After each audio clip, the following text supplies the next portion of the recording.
Que la bénédiction de Dieu le Père, de Dieu le Fils et de Dieu le Saint-Esprit soit avec vous et toute votre famille.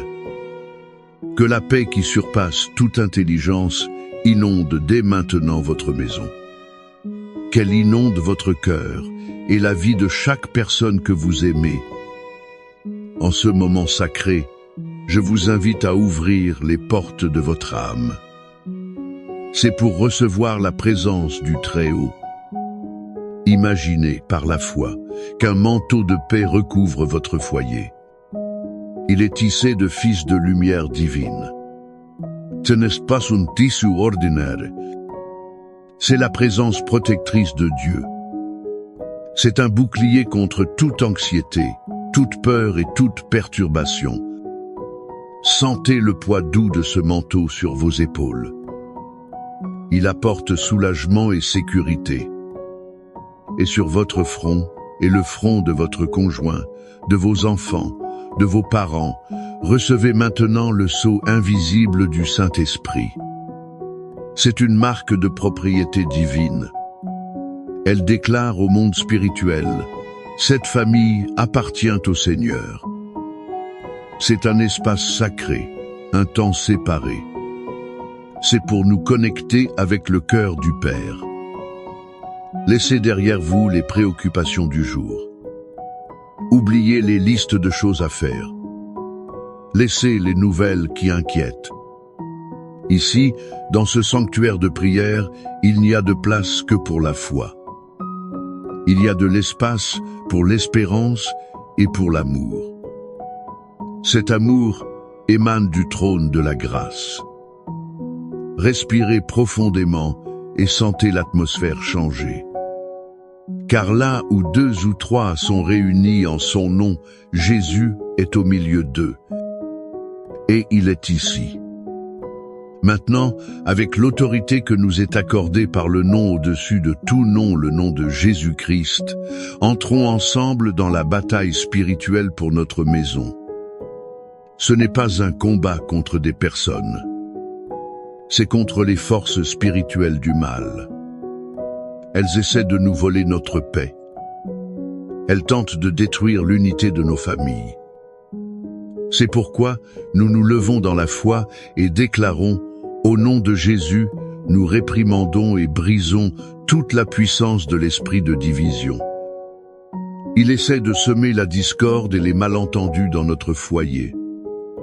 Nous lions toute force de discorde, d'irritation, d'impatience et d'égoïsme. Nous lui ordonnons de se retirer maintenant de notre maison et de nos relations. Nous brisons, par le pouvoir du sang de Christ, toute malédiction de lignée. Nous brisons toute parole d'échec et tout décret de divorce. Nous brisons tout héritage de dépendance et de maladie. Cela pourrait avoir été transmis de génération en génération. Nous déclarons que notre lignée est la lignée de Christ. Elle est rachetée, lavée et purifiée. Nous annulons toute flèche enflammée de l'ennemi. Elle est lancée contre nos enfants. Nous couvrons leurs esprits, leurs cœurs, leur corps et leur chemin. Nous les couvrons du précieux sang de l'agneau. Nous commandons à tout esprit de rébellion, de désobéissance, de confusion et de tromperie qu'il s'éloigne de nos enfants. Nous déclarons qu'ils sont l'héritage du Seigneur. Ils sont enseignés par Dieu, et grande est leur paix. Nous clamons un mur de feu protecteur autour de notre mariage. Nous brisons toute tentative de l'ennemi. Il essaie de créer distance, froideur et méfiance entre mari et femme. Nous déclarons que notre mariage est une alliance sacrée. Elle est scellée par Dieu. Ce que Dieu a uni, que nul homme ne le sépare. Nous proclamons la victoire de Christ sur chaque domaine de notre vie familiale. La victoire sur les finances, la victoire sur la santé, la victoire sur l'avenir. Là où il y avait les ténèbres, nous déclarons la lumière de Christ. Là où il y avait la tristesse, nous déclarons la joie du Seigneur. C'est elle qui est notre force. Là où il y avait du désordre, nous déclarons la paix et l'ordre de Dieu. Notre maison n'est pas un lieu de peur. C'est un lieu de puissance, d'amour et de modération. Notre famille est sous la protection du Dieu très haut. Les portes de l'enfer ne prévaudront pas contre elle. Mon frère, ma sœur, maintenant que nous avons établi par la foi la seigneurie de Christ sur notre maison, je veux vous inviter à reposer votre cœur. Je veux aussi vous plonger dans l'une des histoires les plus belles et puissantes de toute l'Écriture. C'est une histoire qui révèle le cœur de notre Père céleste. Elle le fait d'une manière que peu d'autres peuvent. C'est l'histoire que nous trouvons dans Luc, chapitre 15. Elle est connue comme la parabole du Fils prodigue. Mais je préfère l'appeler la parabole du Père miséricordieux. Fermez les yeux un instant. Permettez à l'Esprit Saint de peindre cette scène dans votre imagination. Il y avait un père, un homme de bien, avec 2 fils. Le plus jeune, dans un acte d'arrogance et d'impatience, s'approche de son père. Il lui dit quelque chose qui, dans cette culture, équivalait à lui souhaiter la mort. « Père, je veux ma part de l'héritage. » Le cœur de ce père a dû se briser en 1000 morceaux. L'héritage n'était partagé qu'après la mort. Le fils disait, en pratique, « Père, pour moi, tu es déjà mort. Ce qui m'intéresse, ce n'est pas ton amour, ni ta compagnie, ce sont tes biens. » Et ce père, dans un acte d'amour incompréhensible, respecte la décision de son fils. Il partage les biens. Pouvez-vous ressentir la douleur de la séparation? Le fils rassemble tout, chaque pièce de monnaie. Puis il part pour une terre lointaine. Là, il gaspille tout ce qu'il a reçu. Il mène une vie d'excès, de plaisirs vides et de faux amis. Quand l'argent est épuisé, les amis disparaissent. Une grande famine s'abat sur la terre. Ce jeune homme, qui a grandi dans une maison d'abondance, se retrouve désespéré et affamé. Il en vient à désirer manger la nourriture donnée aux porcs. C'était l'animal le plus impur pour un juif. Quelle humiliation! Quel abîme! Il avait tout et maintenant il n'a rien. Il était perdu. Et peut-être, en ce moment, vous identifiez-vous à cette sensation d'être perdu. Peut-être pas dans une terre lointaine, mais perdu à l'intérieur de votre propre maison. Perdu dans vos pensées, vous sentant loin de Dieu, loin des personnes que vous aimez. Mais c'est au fond du gouffre que la lumière de l'espérance commence à briller. Le texte dit qu'il rentra en lui-même. Il se souvint de la maison de son père. Il se rappela que même les serviteurs de son père avaient du pain en abondance. Pendant ce temps, lui mourait de faim. Et il prend une décision. Je vais me lever et retourner chez mon père. Je lui dirai, Père, j'ai péché contre Dieu et devant toi. Je ne suis plus digne d'être appelé ton fils. Traite-moi comme l'un de tes ouvriers. Il répète un discours de repentance. Mais il ne comprend pas encore la profondeur de l'amour du Père. Il espère, au mieux, être accepté comme un serviteur. Et puis, voici la scène la plus émouvante de toutes. La Bible dit qu'il fut ému de compassion, courut, se jeta à son cou et le baisa. Le Père a couru. Les patriarches ne couraient pas. C'était indigne. Mais ce Père ne se souciait pas de sa dignité. Son amour était plus grand que tout protocole. Il courut, se jeta au cou de son fils et le couvrit de baisers. C'était avant même que le fils ne puisse dire un seul mot de son discours répété. L'odeur de la porcherie ne l'a pas repoussé. L'étreinte du père a couvert la honte du fils. Le fils tente de commencer son discours. « Père, j'ai péché. » Mais le père l'interrompt. Il n'est pas intéressé par les accusations. Il est intéressé par la restauration. Il crie à ses serviteurs, « Apportez vite la plus belle robe et revêtez-le. Mettez un anneau à son doigt et des sandales à ses pieds. Apportez le veau gras et tuez-le. Faisons la fête et réjouissons-nous. Car mon fils que voici était mort et il est revenu à la vie. Il était perdu et il a été retrouvé. » De cette histoire, mes bien-aimés, jaillissent des leçons. Ce sont un baume pour nos familles. La première leçon est celle-ci. L'amour de Dieu le Père n'abandonne jamais. Peu importe la distance où un fils ou une fille a pu aller. Peu importe les erreurs qu'ils ont commises. Le Père Céleste continue à regarder l'horizon chaque jour. Il attend leur retour. Êtes-vous un père ou une mère? Votre cœur est angoissé par un enfant égaré. Ne perdez pas espoir. Continuez à regarder l'horizon en prière. Car l'amour du Père attire votre enfant vers la maison. La deuxième leçon est qu'il y a toujours un chemin de retour. L'ennemi veut que nous croyions que nos erreurs nous ont disqualifiés pour toujours. Il veut que nous croyions que notre honte est trop grande. Mais cette parabole crie le contraire. Le chemin du retour commence par un pas de repentance. Il commence par rentrer en soi-même. C'est reconnaître que la vie loin du Père est vide et destructive. Dieu n'exige pas un chemin de perfection pour nous approcher de lui. Il demande seulement un cœur repentant. Et la troisième leçon, la plus vitale pour la guérison de nos familles, est le pouvoir du pardon pour la restauration.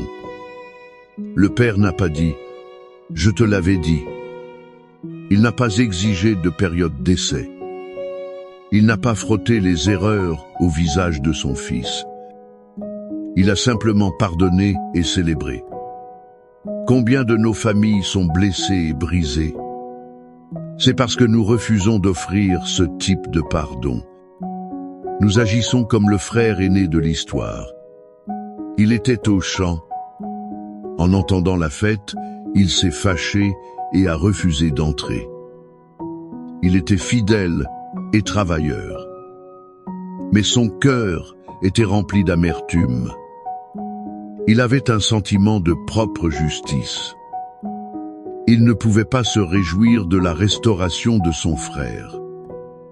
Je vous demande, à qui ressemblez-vous le plus aujourd'hui? Au père qui court pour étreindre? Ou au frère aîné qui reste dehors à juger? Pour que l'unité et la restauration se produisent dans votre famille, quelqu'un doit prendre l'initiative d'être comme le Père. Quelqu'un doit courir, pardonner inconditionnellement.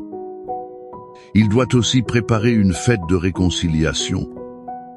C'est avec cette image du Père protecteur qui attend et restaure. C'est avec elle que nous nous tournons vers les promesses de sa parole. L'histoire du Fils prodigue montre le cœur du Père. Les psaumes déclarent les promesses du Père.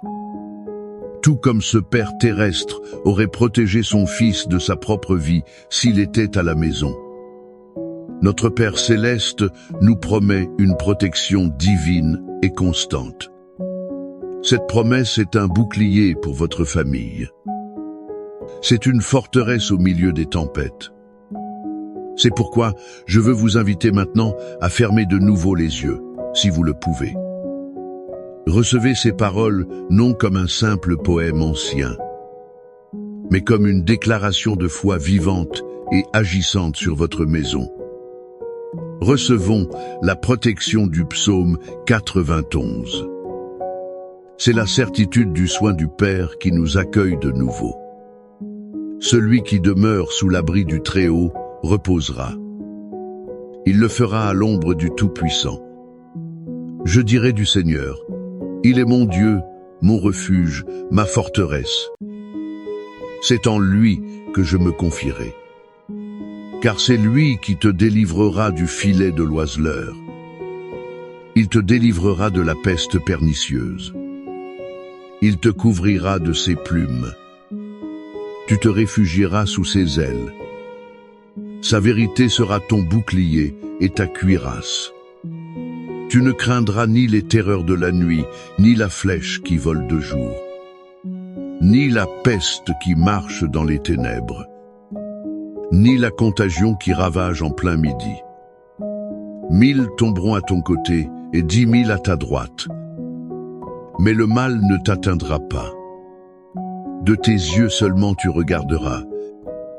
Tu verras la rétribution des méchants. Car toi, Éternel, tu es mon refuge. Tu as fait du Très-Haut ta demeure. Aucun mal ne t'arrivera. Aucune plaie n'approchera de ta tente, car il ordonnera à ses anges à ton sujet. C'est pour te garder dans toutes tes voies. Ils te porteront sur leurs mains. Ainsi, ton pied ne heurtera pas de pierre. Tu marcheras sur le lion et sur l'aspic. Tu fouleras le lionceau et le dragon. Puisqu'il m'aime, je le délivrerai aussi. Je le mettrai en lieu sûr, car il connaît mon nom. Il m'invoquera, et je lui répondrai. Je serai avec lui dans la détresse. Je le délivrerai, et je le glorifierai. Je le rassasierai de longs jours, et je lui montrerai mon salut. Père bien-aimé, nous recevons cette parole. Nous recevons cette promesse sur notre vie. Nous la recevons sur notre maison et sur notre famille. Et en nous basant sur tout ce que nous avons reçu, sur ton cœur de Père révélé dans la parabole, et sur ta promesse de protection déclarée dans le psaume, nous élevons maintenant un cri uni pour chaque famille. C'est chaque famille qui entend cette prière. Seigneur, comme le Père qui a attendu le Fils prodigue, nous prions pour chaque fils et fille qui s'est éloigné. Où qu'il soit, Père, envoie ton Saint-Esprit. C'est pour qu'ils rentrent en eux-mêmes, que le souvenir de l'amour du foyer inonde leur cœur, que le souvenir de ton amour les inonde. Briser l'orgueil, défaire les mensonges de l'ennemi. Ceux-ci leur disent qu'il n'y a pas de chemin de retour. Nous déclarons qu'ils reviendront non comme des serviteurs, mais comme des fils et des filles bien-aimés. Et il y aura une fête dans les cieux et dans leur maison. Père, nous prions pour la guérison et la restauration de chaque mariage blessé. Là où la communication a été brisée, où la confiance a été trahie, là où la distance s'est installée. Nous demandons que ton amour réconciliateur court maintenant au centre de ce mariage. C'est le même amour qui a couru pour embrasser le Fils. Déverse le baume de la guérison. Enseigne-leur à pardonner comme tu as pardonné. Restaure la joie et l'unité qui ont été volées. Nous prions pour l'harmonie entre parents et enfants, entre frères et sœurs. Brise les barrières d'amertume, de ressentiment et d'incompréhension. Donne à chaque membre de la famille l'humilité de demander pardon. Donne-leur aussi la grâce de pardonner. Que nos maisons soient un reflet de ton royaume. Ce sont des lieux de paix, d'acceptation et d'amour. Et, Seigneur, comme le bon berger du psaume 23, qui ne nous laisse manquer de rien. Nous clamons ta provision sur chaque famille. Tu dresses une table devant nous, même en présence de nos ennemis. Nous réprimandons l'esprit de misère, de dette et de manque. Ouvre les écluses des cieux, Père. Pourvois à chaque besoin financier et matériel. Fais-le selon tes richesses en gloire. Que le pain ne manque pas à table. Qu'il y ait la santé dans nos corps et la paix dans nos cœurs. C'est pour que ton nom soit glorifié. Nous prions maintenant pour la guérison, Seigneur. Guérison pour les corps malades. Soulagement pour les douleurs chroniques. Restauration pour les esprits anxieux et déprimés. Que le pouvoir qui a ressuscité Jésus d'entre les morts coule maintenant. Qu'il coule à travers chaque personne, apportant vie, santé et intégrité. Que toute maladie physique et émotionnelle s'incline devant le nom de Jésus. Nous vous invitons maintenant, avec foi, à écrire dans les commentaires le nom de votre famille, ou le nom de cette personne que vous désirez voir revenir à la maison, ou simplement votre pétition. En écrivant, vous transformez l'espace digital en un autel d'intercession. Nous serons en accord avec vous dans la prière. Nous croyons au miracle de la restauration. Que l'amour du Père, qui attend les bras ouverts, t'atteigne où que tu sois. Que la grâce du Fils, Jésus-Christ, qui a payé le prix de ta restauration, te couvre et te purifie. Et que la communion et le réconfort du Saint-Esprit remplissent chaque coin de ta maison. Qu'il remplisse aussi ton cœur, apportant unité, guérison et une paix qui dure éternellement. Recevez cette bénédiction non comme une fin, mais comme le début d'un nouveau temps de protection. C'est un temps d'unité et de restauration pour votre famille. C'est au nom du Père, du Fils et du Saint-Esprit. Amen.